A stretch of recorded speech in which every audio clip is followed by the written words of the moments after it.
ਸ਼ਬਦਾਂ ਦੇ ਤਾਕਤਵਰ ਮੀਡੀਆ ਚੈਨਲ ਦੇਖ ਰਹੇ ਸਾਰੇ ਹੀ ਦਰਸ਼ਕਾਂ ਦਾ ਸਵਾਗਤ ਹੈ। ਮੈਂ ਈਸ਼ਾ ਸ਼ਰਮਾ। ਜਿਵੇਂ ਕਿ ਤੁਹਾਨੂੰ ਸਾਰਿਆਂ ਨੂੰ ਪਤਾ ਹੈ ਕਿ ਭਾਰਤ ਦੇਸ਼ ਦੇ ਵਿੱਚ ਤਿਉਹਾਰਾਂ ਦਾ ਸੀਜ਼ਨ ਸ਼ੁਰੂ ਹੋ ਚੁੱਕਾ ਹੈ ਤੇ ਅੱਜ ਵੀ ਭਾਰਤ ਦੇ ਵਿੱਚ ਤਿਉਹਾਰ ਮਨਾਇਆ ਜਾ ਰਿਹਾ ਹੈ ਕਰਵਾ ਚੌਥ ਦਾ ਅਤੇ ਇਹ ਤਿਉਹਾਰ ਵਿਆਹੁਤਾ ਔਰਤਾਂ ਦੇ ਲਈ ਬਹੁਤ ਹੀ ਜ਼ਿਆਦਾ ਮਹੱਤਵ ਰੱਖਦਾ ਹੈ ਤੇ ਇਸ ਤਿਉਹਾਰ ਤੋਂ ਪਹਿਲਾਂ ਭਾਰਤ ਦੇ ਵਿੱਚ ਬਾਜ਼ਾਰਾਂ ਦੇ ਵਿੱਚ ਖੂਬ ਰੌਣਕਾਂ ਲੱਗਦੀਆਂ ਨੇ। ਵਿਆਹੁਤਾ ਔਰਤਾਂ ਮਹਿੰਦੀਆਂ ਲਗਾਉਂਦੀਆਂ ਨੇ ਬਾਜ਼ਾਰਾਂ ਦੇ ਵਿੱਚ ਤੇ ਆਪਣੇ ਜਿਹੜੇ ਕਿ ਹਾਰ ਸ਼ਿੰਗਾਰ ਦੀ ਖਰੀਦਦਾਰੀ ਕਰਦੀਆਂ ਨੇ ਤੇ ਵਿਆਹੁਤਾ ਔਰਤਾਂ ਵੱਲੋਂ 16 ਸ਼ਿੰਗਾਰ ਇਸ ਤਿਉਹਾਰ ਤੇ ਕੀਤੇ ਜਾਂਦੇ ਨੇ ਤੇ ਆਪਣੇ ਪਤੀ ਦੀ ਲੰਮੀ ਉਮਰ ਦੇ ਲਈ ਵਿਆਹੁਤਾ ਔਰਤਾਂ ਵੱਲੋਂ ਪ੍ਰਾਰਥਨਾ ਕੀਤੀ ਜਾਂਦੀ ਹੈ।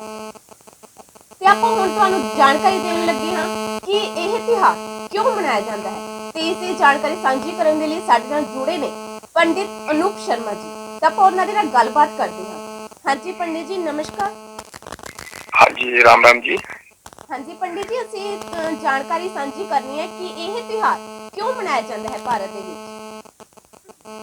ये जो त्योहार है ये पंजाब पूरे भारत के अंदर औरतें अपने पति की लंबी आयु के लिए मनाया जाता है जी। ये पूरे इंडिया दे विच जी और अपने पति के लंबी आयु की प्रार्थना करती हैं। दोपहर को जो है कथा करती हैं और शाम को अपनी सास और ससुर को बाड़ा निकाल के अपने घर से वो देती हैं जी। हाँ जी, और कथा की जाती है जी। तो पंडित जी इस कथा के बारे में बताएंगे आप कि क्या विधि है? हाँ जी, पूरे भारत के अंदर बहुत सारी कथाएं की जाती हैं जिसमें से मैं आपको एक कथा आपको सुनाता हूँ। हाँ जी। एक ब्राह्मण के घर 7 पुत्र थे।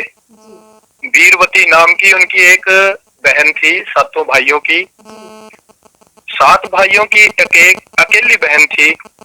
उसके कारण वीरवती सभी भाई उससे बहुत प्यार करते थे वीरवती को और उसे सभी भाई जान से बढ़कर प्रेम करते थे। कुछ समय बाद वीरवती का विवाह किसी ब्राह्मण युवक से हो गया। विवाह के बाद वीरवती के मायके जब वीरवती अपने मायके आई और फिर उसने अपने भाइयों के साथ करवा चौथ का व्रत रखा, अपनी भाभियों के साथ करवा चौथ का व्रत रखा। लेकिन शाम होते होते वह भूख से व्याकुल हो उठी। सभी भाई खाना खाने बैठे, तभी अपनी बहन से भी खाना खाने की आग्रह करने लगे। लेकिन बहन ने अपने भाइयों को बताया कि आज उसने करवा चौथ का निर्जल व्रत रखा है और वह खाना सिर्फ चंद्रमा को देखकर उसे अर्घ देकर ही खा सकती है। लेकिन चंद्रमा अभी तक नहीं निकला था, इसलिए वह भूख से व्याकुल हो उठी। तभी उसके भाइयों ने सोचा कि मैं अपनी बहन को पहले चंद्रमा दिखा देते हैं। तो उन्होंने एक छलनी के सहारे वो कैसे उन्होंने किया? हाँ, तो उन्होंने अब एक छलनी के सहारे एक दीवा जगाकर दूर से अपनी बहन को चंद्रमा दिखा दिया। उसकी भाभियों ने वीरवती को बोला कि बहन ये चंद्रमा तेरे भाइयों ने तुम्हारे साथ छल किया है।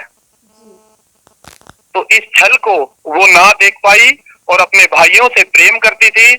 तो उसने सोचा कि मेरे भाई मेरे से ये जो है नहीं कर सकते, तो उसने उस चंद्रमा को देखकर अर्घ दे दिया, जिसके कारण उसके पति को जो है कुछ देर के लिए निद्रा आ गई और इस व्रत को उसका बीच में भंग होने के कारण माता जो करवा चौथ है उसको श्राप दे दिया। उस श्राप के कारण वो भी वहां पर जो है बहुत दुखी हुई। ऐसी कथाएं हैं, बहुत सारी कथाएं हैं जो कि प्रचलन में है। अलग अलग तरह की कथाओं से जो औरतें हैं वो सुनाती हैं एक दूसरे को और अपना जो है व्रत खोलती हैं। ठीक है जी। ठीक है पंडित जी, जानकारी देने के लिए शुक्रिया।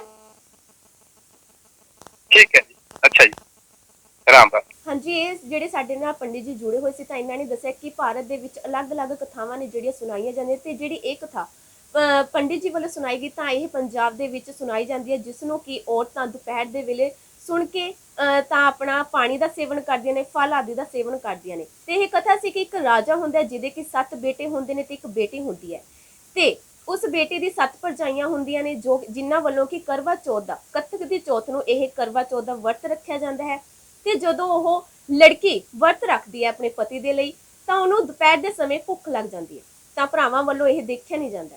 ਤਾਂ ਸੱਤੇ ਭਰਾ ਮਿਲ ਕੇ ਆਪਣੀ ਭੈਣ ਦੇ ਲਈ ਇੱਕ ਤਰੀਕਾ ਲੱਭਦੇ ਨੇ ਜਿਸ ਤੋਂ ਕਿ ਉਸਦੀ ਭੁੱਖ ਵੀ ਮਿਟ ਸਕੇ ਅਤੇ ਉਸ ਨੂੰ ਇਹ ਵੀ ਨਾ ਲੱਗੇ ਕਿ ਉਹਨਾਂ ਦੇ ਭਰਾਵਾਂ ਵੱਲੋਂ ਇਹ ਕੋਈ ਝੂਠਾ ਜਾਂ ਕੀਤਾ ਗਿਆ ਹੈ ਦਿਖਾਵਾ ਹੈ।